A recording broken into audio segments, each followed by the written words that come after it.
पुँजीको शोषण उत्पीडनले कसरी तपाईहरुलाई गाँजेको छ, जकडेको छ, पीडित बनाएको छ भन्ने कुरा तपाई व्यवसायी साथीहरूले सबभन्दा बढी व्यवहारिक रूपमा बुझ्नु भएको छ भन्ने म ठान्दछु।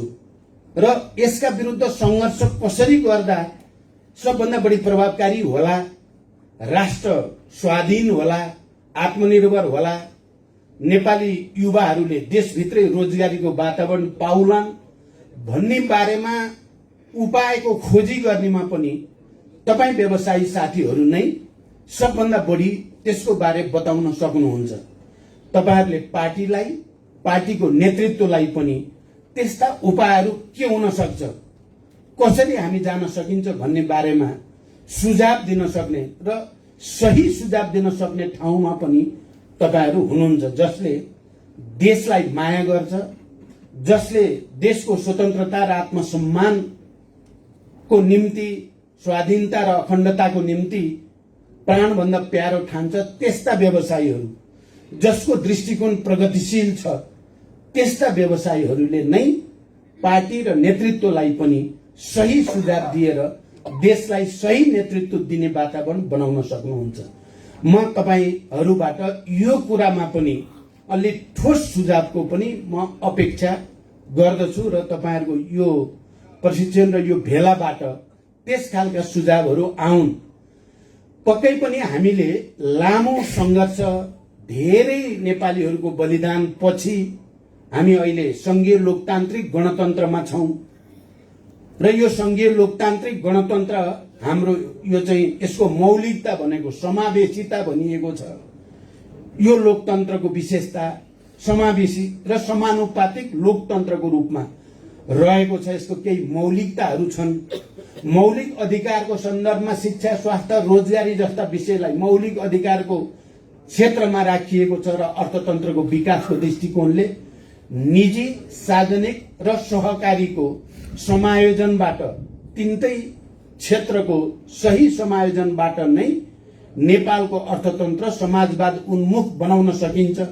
समाजवाद उन्मुख अर्थतन्त्र, समाजवाद उन्मुख राज्य चाहिँ बनाउनको लागि निजी क्षेत्रको भूमिकालाई पनि हामीले समुचित रूपले स्थापित गर्नुपर्दछ, त्यो भूमिका दिनुपर्दछ।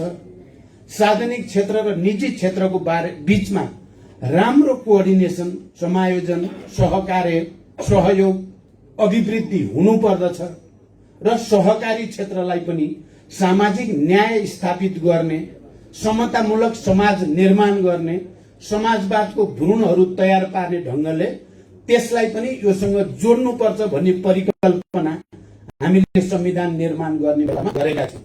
तर विडम्बना के छ भने लामो समयदेखि राज्यले निजी क्षेत्रलाई आफ्नो विरोधी जस्तो, आफ्नो लागि बाधक जस्तो ठान्ने र अनि उनीहरूलाई निचोरेर उनीहरूबाट बढीभन्दा बढी राज्यले र राज्यमा काम गर्ने कर्मचारीले फाइदा उठाउने रूपमा लामो समयदेखि चलेर आएको छ। त्यहाँ त्यो संस्कार चाहिँ रातारात बदलिने, संविधानमा प्रोभिजन राख्ने बित्तिकै, राजनैतिक परिवर्तन र राजनीतिक घोषणा बाहिर आउने बित्तिकै सयौं वर्षदेखि बसेको त्यो संस्कार व्यवसायीहरूलाई, उद्योगीहरूलाई, राष्ट्रिय पुँजीपतिहरूलाई कहीं न कहीं राज्यलाई ठग्नेहरूको समूह हो यो भनेर सोच्ने र त्यसलाई जति निचोर्न सक्यो, जति अँठ्याउन सक्यो त्यति राम्रो हुन्छ भन्ने संस्कार जो बसेको छ, त्यो बदल्न हामीलाई केही समय लाग्ने, केही संघर्ष गर्नुपर्ने त महसुस भएकै छ। सजिलै र रातारात त्यो संस्कार बदल्ने भन्ने कुरा सम्भव हुँदो रहेनछ। त्यो संस्कार बदल्न एउटा लामो अभियान, लामो चाहिँ मेहनत र संघर्षबाटै गुज्रिनु पर्ने हुँदो रहेछ। र राज्यको त्यस खालको चरित्र, अलि निरङ्कुश, अलि सामन्ती र केही गरी खान्छौं भन्नेहरूलाई विरोधी देख्ने मानसिकताको कारणले फेरि व्यवसायीहरूमा पनि मैले अघि भने जस्तो दलाल र नोकसारीपनको विकास हुने, राज्यलाई मौका पाए ठगिहाल्न पाए हुन्थ्यो, यिनले हामीलाई जताबाट पनि निचोर्नै खोजिया हुनाले यिनलाई पनि हामीले मौका पायो भने कर चोरी गरेर हुन्छ, कर ठगेर हुन्छ, कुनै तरिकाले भोलिन्टियरली सहयोग गर्नेतिर भन्दा त्यहाँ पनि एउटा नकारात्मक सोच र नकारात्मक प्रवृत्ति विकास भएर आएकै छ। हामीले यी दुईटै प्रवृत्तिका विरुद्ध हामी एउटा प्रगतिशील राज्य, एउटा यस्तो राज्य जहाँ राज्यलाई बलियो बनायो भने सबै राष्ट्रिय पुँजीपतिहरू, व्यवसायीहरू, रोजगारदाताहरू सबैको हितको संरक्षण हुन्छ। सबै निजी व्यवसायीहरू चाहिँ ले राम्रो विकास गरे, प्रगति गरे भने मात्रै राज्य पनि बलियो हुन्छ भन्ने सोच, यो एक अर्काको सहयोगी, एक अर्काको पूरक, कम्प्लिमेन्ट्री हुने सोचको विकास गर्न जरुरी छ। र यो विकास गर्ने अभियानमा पनि तपाईँ हामीले नै चाहिँ नेतृत्व लिनु छ, हामीले नेतृत्व लिनु पर्दछ। साथीहरू, अहिले मैले सुरुमा भने यो तपाईहरुको भेला प्रशिक्षण जस्तो बेला आयोजित छ, यो नेपालको राजनीतिमा एकचोटि फेरि असहज र अस्वाभाविक ढंगले जाने परिस्थिति जो बनेको छ, त्यस्तो बेलामा यो आयोजित छ भने मैले हामीले सपना देखेको संविधान बनाउने बेलामा निजी क्षेत्र, सार्वजनिक क्षेत्र र सहकारी क्षेत्रको समायोजनबाट सिंहदरबारको अधिकार गाउँ घरमा पुर्याइदिइसकेपछि, गाउँपालिका नगरपालिका हुँदै प्रदेश संघीयता मार्फत पुर्याइसकेपछि विकासको एउटा नयाँ गति पैदा हुनेछ। सामाजिक न्याय सहितको आर्थिक विकासको एउटा गति पैदा हुनेछ भन्ने हामीले सपना देखेको हो।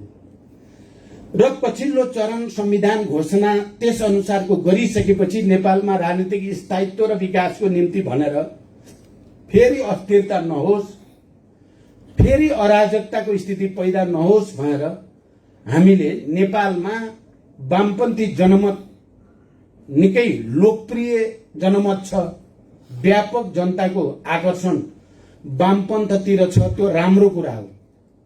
प्रगतिशीलतातिर चाहिँ जनताको आकर्षण समर्थन हुनु राम्रो कुरा हो। त्यो स्थितिमा देशमा अब संविधान घोषणा भएपछि राजनीतिक स्थायित्व र विकासको निम्ति कम्युनिस्टहरूको बीचको एकता भइदियो भने एउटा बलियो जनव्यापी कम्युनिस्ट पार्टी र त्यसको नीति चाहिँ सामाजिक न्याय र प्रगतितिरको नीति, आत्मनिर्भर राष्ट्रिय अर्थतन्त्रको विकास गर्ने नीति अनि समृद्ध नेपाल निर्माण गर्ने सपना देखेर नै तपाईलाई थाहा छ हामीले र अझ मैले भन्दा त मैले नै अब यो शान्तिपूर्ण र प्रतिस्पर्धाको राजनीतिबाट संविधान कार्यान्वयन गर्दै समाजवादतिर जाने नै भइसकेपछि अब अलग अलग पार्टी बसिराख्न जरुरी छैन भनेर दुईटा मूलधारका दुईटा पार्टी र अरूलाई पनि अपिल गर्दै एकताको प्रस्ताव, गठबन्धनको प्रस्ताव मैले गरेँ। तपाईहरुलाई यो कुरा राम्रो थाहा छ। तपाईहरु मध्ये धेरै साथीहरु त्यति बेला गठबन्धन भयो, वाम गठबन्धन भएर चुनाव हुने भयो भन्दा उत्साहित भएर मलाई उत्प्रेरित गर्ने र छिटो पार्टी एकता पनि होस् भनेर शुभकामना दिने धेरै साथीहरु तपाईहरु मध्ये हुनुहुन्छ, म चिन्छु पनि। देशैभरि खुशियाली पनि छायो। साँच्चै अब देशमा अस्थिरता र अराजकताको स्थितिको अन्त्य हुने भयो। अब देशमा विकास, समृद्धि, सुशासन, पारदर्शिता को विकास हुने भयो। अब रोजगारी, बढी भन्दा बढी रोजगारी सृष्टि गर्ने वातावरण बन्ने भयो। अब कृषिमा आधारित, किनकि नेपाल कृषि प्रधान देश छ र हामी कहाँ यहाँ पोटेन्सियल भनेको कृषिमा आधारित उद्योग नै हो। हाम्रो आफ्नै कच्चा पदार्थ, हाम्रो आफ्नै परम्परा र आधुनिकताको सम्मिश्रणबाट उद्योगहरू, कुटीर उद्योगदेखि ठूला उद्योगसम्म स्थापित गर्न सकिने क्षेत्र भनेको कृषिकै क्षेत्र हो। र हाम्रो जडीबुटी, वन, पानी, यो सबै चिजको समुचित सदुपयोगद्वारा विकासको एउटा नयाँ गतिको सपना हामीले देखेका थियौं। जति बेला हामी गठबन्धन र पार्टी एकता गरेर यो देशमा कायापलट गर्ने हो, विकासकै निम्ति अब हामी सबै समर्पित हुने हो भनेर जे गरियो, निकै ठूलो सपना हामीले देखेको हो। तपाईहरुलाई यो कुरा राम्रो थाहा छ। तर यो कुरा ती मानिसहरूलाई मन परेको थिएन। पहिलो कुरा त संघीय लोकतान्त्रिक गणतन्त्रको संविधान बनेकै कुरा मन परेको थिएन। समावेशी लोकतन्त्र, यो देशका सबै उत्पीडित वर्ग, जाति, क्षेत्र, लिङ्ग, समुदाय सबैलाई पनि सम्मान दिने, तिनीहरूको पनि प्रतिनिधित्व राज्यमा सुनिश्चित गर्ने, यो कुरा एक थरी मान्छेलाई पटक्कै मन परेको थिएन। हिजोदेखि सामन्ती निरङ्कुशतन्त्र राज्य चलाएका र त्यसलाई लुटेर चाहिँ वैभव हासिल गरेका मानिसहरूको एउटा सानो समूहलाई त मन परेको थिएन। जनताको विद्रोह, जनताको आन्दोलनको बलमा तिनीहरू पछाडि त धकेलिए, तर पुँजीको तागत, अनुभवको तागत, राज्य मेसिनरी भित्र उनीहरूको चाहिँ सयौं वर्षदेखिको पकड भएको हुनाले उनीहरू मौकाको ताकमा थिए यसलाई उल्ट्याउनु पर्छ भन्ने। कारण यो संविधान अहिले यिनीहरूले बनाए पनि त्यसलाई कुनै न कुनै दिन त कागजको खोस्टोमा परिणत गर्न सकिएला नि भनेर षड्यन्त्रका ताना बाना बुन्न थालेको शान्ति सम्झौता भएदेखि नै हो। व्यवसायी मित्रहरू, तपाईहरुले यो हेर्नु भएको होला। मलाई त म नेतृत्वमा शान्ति सम्झौताको गिरिजा प्रसाद कोइराला र म हस्ताक्षरकर्ता भएर सम्झौता गर्दै गर्दादेखि मलाई राम्रो अनुभव छ, अनुभूति छ। मैले नजिकबाट देखेको छु कसरी त्यसलाई असफल पार्नको लागि विभिन्न क्षेत्रबाट कसरतहरू भएका थिए। संविधान बनाउने बेलामा के कस्ता कसरतहरू भए, चुनाव गर्ने बेलामा के कस्ता कसरतहरू भए, वाम गठबन्धन नहोस् र यो कम्युनिस्टहरूको बीचमा एकता नहोस् भन्नको निम्ति के कस्ता कसरत भए भन्ने कुराको सबभन्दा नजिकबाट हेर्ने, भोग्ने, पीडा महसुस गर्ने भित्र म पर्छु नेपालमा। तपाईहरुले मलाई त्यो ठाउँमा राखिदिनु भएको छ, त्यसकारण मैले त्यो सबै समस्याहरू झेलेर संविधान घोषणा गर्ने ठाउँमा पनि देशलाई ल्याइयो, शान्ति सम्झौतामा हस्ताक्षर गर्ने ठाउँमा पनि देशलाई ल्याइयो, संघीय लोकतान्त्रिक गणतन्त्र घोषणाको ठाउँमा पनि ल्याइयो, चुनाव पनि गराइयो, झण्डै 2/3 बहुमत जनमतलाई पनि केन्द्रित गरियो। तर ती शक्ति र तत्त्वहरू जो यो प्रक्रियाबाट चाहिँ बेदखल भएका थिए, आफ्नो स्वर्ग उनीहरूमाथि धावा बोलिएको थियो, तिनीहरू जो पहिलो दिनदेखि नै षड्यन्त्रमा थिए, अहिले त्यो षड्यन्त्र कम्युनिस्ट पार्टी भित्रैबाट, हाम्रै पार्टी भित्रै चाहिँ आफ्नो दलाल तयार पार्न सफल भए उनीहरू। पार्टीको जसलाई अर्को अध्यक्ष बनाइएको थियो, तिनै अध्यक्षलाई एउटा दलालको रूपमा, मोहराको रूपमा प्रयोग गर्न त्यो वर्ग, त्यो तबका, ती शक्तिहरू अहिले तिनले एउटा सफलता प्राप्त गरे र संसद विघटन गर्ने, संविधान छेद विच्छेद बनाउने, लोकतन्त्र मास्ने। त्यो हुन त हामीले अघि उद्घोषक मित्रले भने जस्तो हामी जनताको बीचमा गयौं, यहाँ प्रतिक्रान्ति हुँदैछ, प्रतिगमन हुँदैछ, जनताले दशकौं लामो संघर्षबाट प्राप्त भएका उपलब्धिहरूको अपहरण हुँदैछ, बलात्कार हुँदैछ भन्यौं र जनताले त्यसलाई सुन्यो। देशव्यापी अभियान भयो, लाखौं लाख जनता सडकमा आउने स्थिति बन्यो र अन्ततः सर्वोच्चले सरकारको त्यो विघटनको घोषणालाई खारेज गर्यो, पुनर्स्थापना भयो। त्यहाँसम्म त हामी नेपाली जनता फेरि एकचोटि एउटा ब्याटल जितेकै हो, तर अहिले पनि ढुक्क हुने स्थिति छैन। अर्को त्यही अदालतको अर्को निर्णय फेरि चाहिँ त्यसको ठिक उल्टो।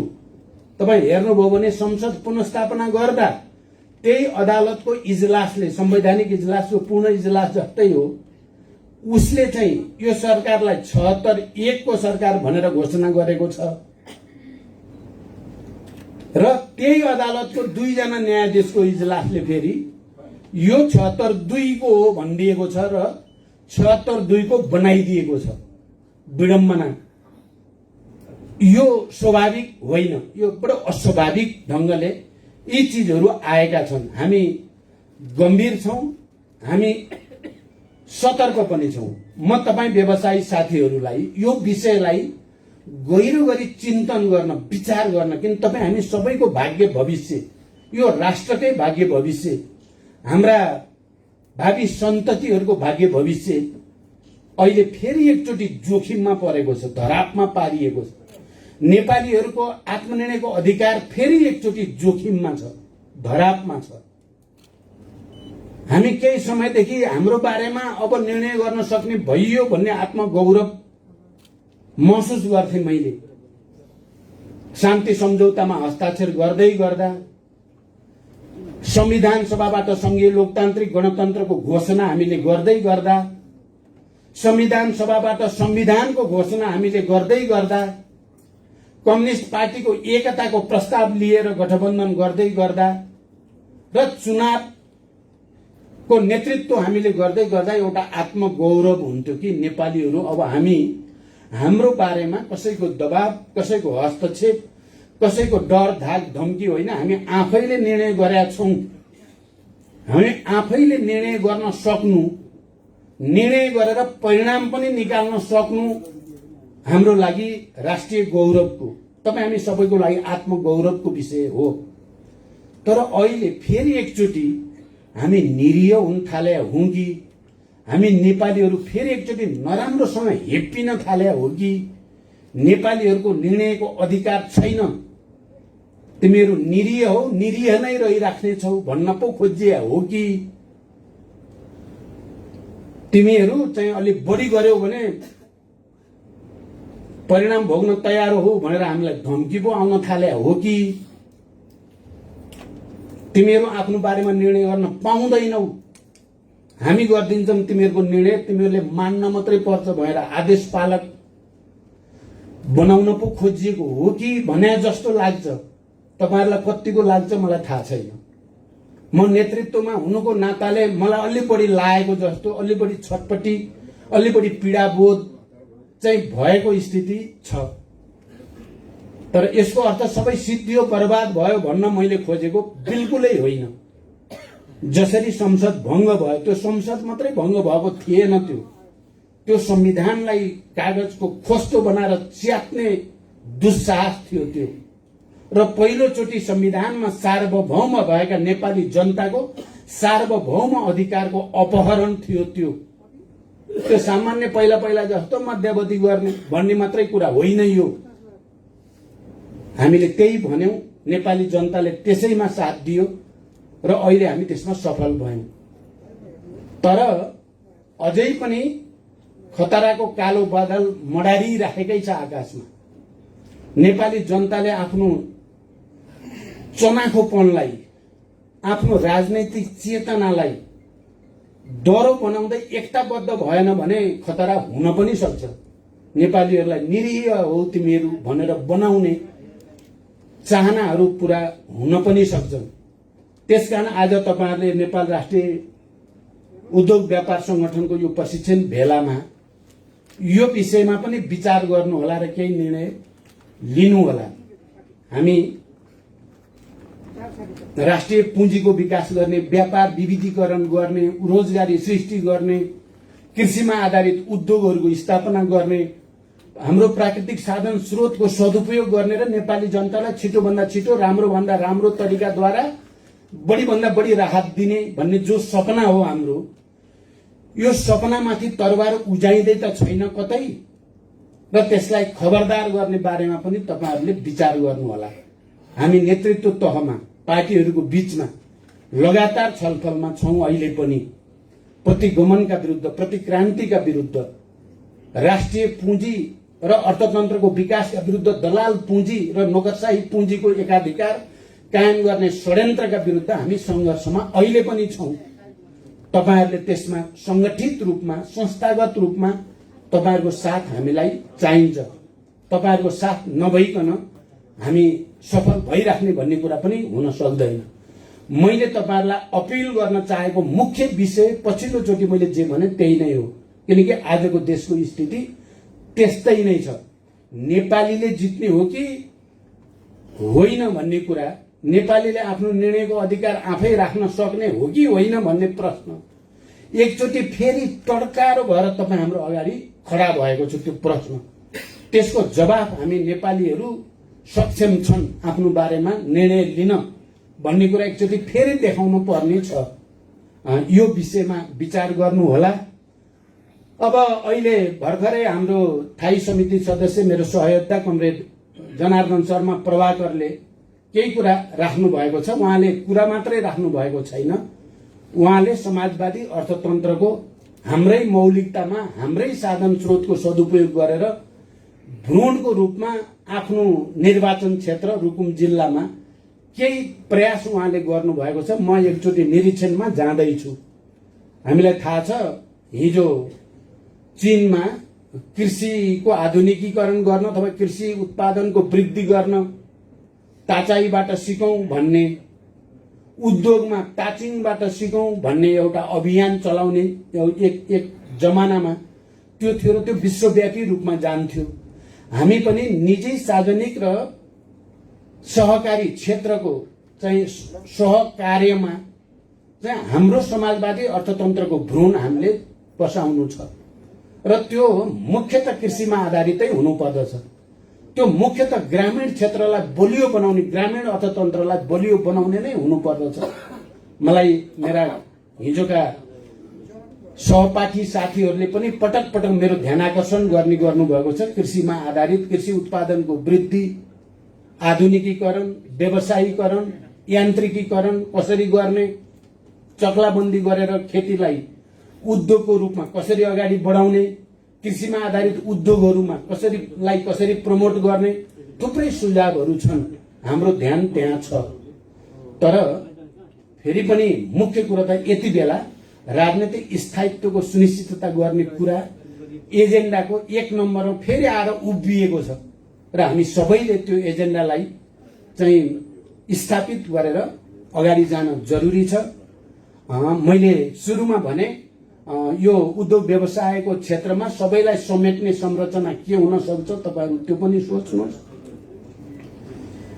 र हामी बदलिएको परिस्थितिमा पार्टीको संरचना र हाम्रा जनसंगठनहरूको संरचनाको बीचको समायोजन कसरी गर्ने हामी सोच्दै छौं।